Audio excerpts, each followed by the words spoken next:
MK Pakistan के वफ़द के convener की सरबराही में मर्दान हाउस आमद। वफ़द में मुस्तफा कमाल, फारूक सत्तार, गवर्नर सिंध कामरान टिसोरी शामिल थे। मुलाकात के बाद मीडिया से बातचीत करते हुए खालिद महबूब सिद्दीकी बोले कि लड़ाई और बदअमनी का रास्ता आज बंद कर दिया गया। कराची की तामीर और तरक्की के लिए मिलकर किरदार अदा करेंगे। शाही सैयद ने कहा कि कराची को हुकूक नहीं मिलेंगे तो जद्दोजहद का क्या फ़ायदा, जब तक इख्तियारात नीचे तक नहीं पहुँचेंगे हम लड़ते रहेंगे।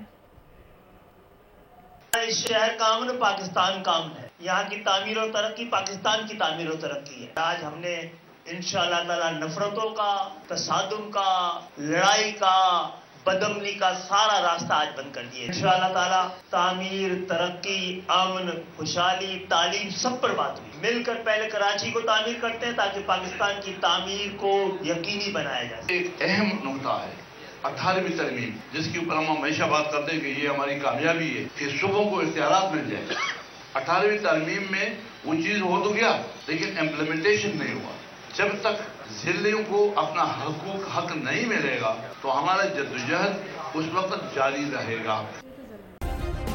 सब्सक्राइब करें और बेल दबाएं ताकि कोई खबर रह न जाए।